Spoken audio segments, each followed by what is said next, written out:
Hello, मैं ममता चौहान फिर से अपने यूट्यूब चैनल पर आप सबका स्वागत करते हूँ और आशा करती हूँ कि आप सब स्वस्थ होंगे, अच्छे होंगे, प्रसन्न होंगे।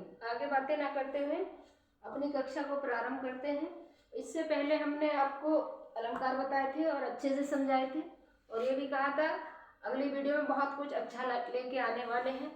जो आज हम लेके आए हैं वो बहुत महत्वपूर्ण प्रश्न है जो हिंदी व्याकरण से लिए गए हैं और जो हमेशा एग्जामों में महत्वपूर्ण साबित होते हैं, हमेशा आते हैं और आते रहेंगे। आज हम प्रश्न लेके आए हैं और किस तरह से प्रश्न हमारे TGT, PGT, TET, super TET, Bihar vacancy निकली थी उसका भी एग्जाम होने वाला है। सब एग्जामों में इस तरह के प्रश्न हिंदी व्याकरण से लिए जाते हैं। तो पहला प्रश्न हमने लिखा है इस पे निम्न में से कौन सा अल्प प्राण है? निम्न में से कौन सा अल्प प्राण है? हमने दे रखे हैं जा है, खा है, था है और झा है। पहले ये समझ लेना बहुत आवश्यक है अल्प प्राण होते क्या हैं और महाप्राण क्या है। अल्प और महाप्राण क्या होते हैं? तो अल्प प्राण जिन वर्णों का उच्चारण करते समय मुख से कम वायु की आवश्यकता होती है वो अल्प प्राण कहलाते हैं और जिन वर्णों का उच्चारण करते समय अधिक वायु की आवश्यकता होती है वे महाप्राण कहलाते हैं। और हमारे जो वर्गीय व्यंजन है वो 25 है और 25 वर्गीय व्यंजनों को 5 भागों में बांटा गया है और 5 भागों में जैसे का वर्ग में है, का वर्ग में कौन कौन से व्यंजन है। तो जैसे कि हम का वर्ग ले लेते हैं पहले जैसे वर्ग का, तो का वर्ग में कौन कौन से आएंगे? का, खा, गा, घा, ये हमारे का वर्ग के हैं। का वर्ग में के बाद वर्ग हमारा चा आएगा, वर्ग आएगा चा। तो चा वर्ग में कौन कौन से आते हैं? चा है, छा है, जा है, झा है, वाह। ये हमारे हो गए चा वर्ग के। चा वर्ग के बाद हमारा जो आएगा टा वर्ग आएगा, वर्ग आएगा अब हमारा टा, वर्ग है टा, टा, ठा, ठा है, फिर ढा है, फिर डा है, फिर णा। ये हमारे टा वर्ग के हो गए। टा वर्ग के बाद आएगा हमारा वर्ग ता। ता वर्ग में कौन कौन से व्यंजन आते हैं? ता है, था है, दा है, धा है और ना है। ये जो हमारे वर्गीय व्यंजन हैं ये हमारे अब कौन सा एक और वर्ग रह गया? 4 ही वर्ग लिखवाए तो अब हमारा रह गया पा वर्ग। वर्ग रह गया हमारा इसमें पा वर्ग, वर्ग रह जाता है पा। तो पा वर्ग में कौन कौन से? पा है, फा है,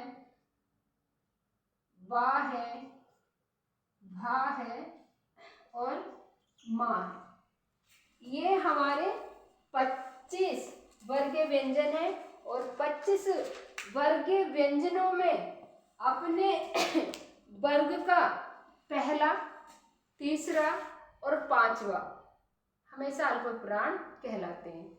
जैसे प्रयोग करके भी देख ले हैं, उच्चारण करके भी देखते हैं। तो पहला जो है हमारा है का वर्ग से लेते हैं। का वर्ग में का, खा, गा, घा, णा। तो अगर हम का को बोलेंगे, का को अगर हम बोलेंगे तो बहुत कम वायु की आवश्यकता है। जैसे का बोलो और फिर खा बोलोगे तो खा के लिए अधिक वायु की आवश्यकता होती है और खा के बाद फिर गा, गा में भी कम वायु की आवश्यकता है और गा के बाद घा में अधिक की आवश्यकता। तो ये महाप्राण कहलाएगा। खा इसमें महाप्राण है, घा इसमें महाप्राण है, का और गा और णा ये हमारे अल्प प्राण है। तो अपने वर्ग का पहला, तीसरा और पांचवा ये कहलाते हैं अल्प प्राण।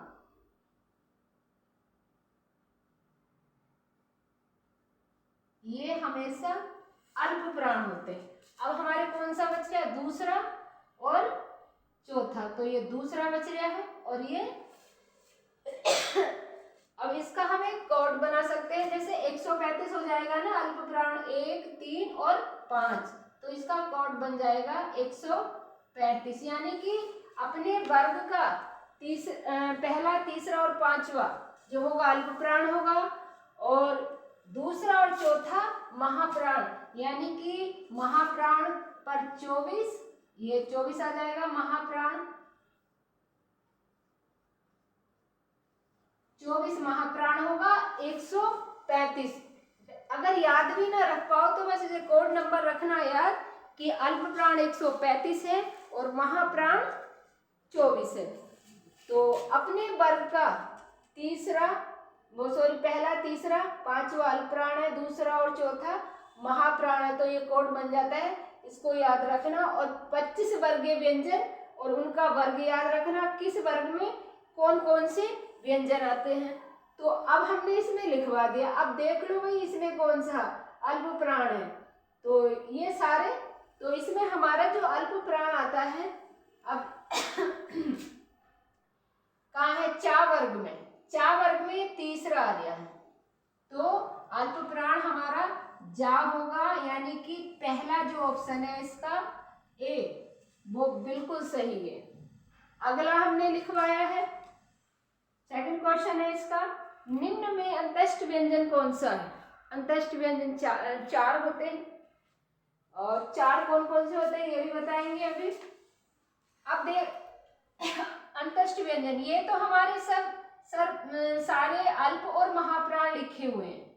ये जितने लिखे हुए अल्प प्राण और महाप्राण लिखे हुए हैं, दावी, नावी और मावी, ये आया आ रखा है इसमें, माँ ये आया, ना ये आया, दा ये आया, तो ये तो हमारे महाप्राण अल्प प्राण में काउंट हो जाएंगे। लेकिन इसमें जो रा बच रहा है, रा हमारा जो है ये अंत्यष्ट व्यंजन है, या, रा, ला, वा, ये जो है हमारे चार अंत्यष्ट व्यंजन है। ये ध्यान रखेंगे, या, रा, ला, वा, तो हमारे ये अंत्यष्ट व्यंजन कहलाएंगे। अब डा का उच्चारण स्थान कौन सा है? उच्चारण स्थान भी पता होना चाहिए, किस वर्ण का कौन सा उच्चारण स्थान है। तो उच्चारण स्थान हमारा डा का, यानी कि ये ध्यान रखना, ये जो अभी हमने लिखवाए हैं ये चा वर्ग के जितने भी हैं, इनका उच्चारण स्थान तालव्य है, इनका उच्चारण स्थान तालव्य है। और का वर्ग का जो उच्चारण स्थान आएगा हमारा, इसमें कंठ आएगा। का वर्ग का जो हमारा उच्चारण स्थान है ये कंठ से है, और तालव्य हो गया, और ये दंती हो गया, ता, था, दादा, ना, ये उच्चारण स्थान हमारा दंती है, यानी कि दांतों का दंती है इसका उच्चारण स्थान। और इसका उच्चारण स्थान पा वर्ग का जितने भी वर्ण है वो औष्ठ है, यानी कि होठों से बोले जाते हैं, होठों का प्रयोग ज्यादा किया जाता है। अब बच रहा हमारा टा वर्ग, तो मूर्धन्य कहाँ होता है? तो इसमें देख लेना भाई क्या है, डा है, तो चा वर्ग में नहीं है, ये चा वर्ग हो गया, ओष्टे पा वर्ग हो गया, और कंठ का वर्ग हो गया, और यहाँ पे है डा, तो ये मूर्धन्य होगा। मूर्धन्य क्या होता है? तो हमारा इसका जो सही आंसर होगा डी होगा, ये वाला जो है मूर्धन्य जो है इसका डा का उच्चारण स्थान है। मूर्धन्य क्या होता है? जब जिन वर्णों का उच्चारण करते समय हमारी जिह्वा मुड़कर हमारी मुंह की छत से टकराती है तो वो मूर्धन्य कहलाती है, यानी कि मुंह की जो छत है उसको मूर्धन्य कहते हैं। जब आप बोलोगे टा, ठा, डा, डा, तो हमारी जिह्वा मुड़कर ऊपर हमारे मुंह की छत पर लगती है, जो मूर्धन्य कहलाती है। इसलिए आज ज्यादा प्रश्न नहीं लिए, छोटे छोटे प्रश्न थे और बहुत महत्वपूर्ण चीजें थी जो आज बताई। फिलहाल आज के लिए इतना ही, और जो भी इस वीडियो को पहली बार देख रहे हैं वो ज़्यादा से ज़्यादा सब्सक्राइब करें, कमेंट करें, लाइक करें, शेयर करें। आगे इससे अच्छा और लेके आएंगे। फिलहाल आज के लिए इतना ही, अगली वीडियो में फिर मिलते हैं। जय हिंद।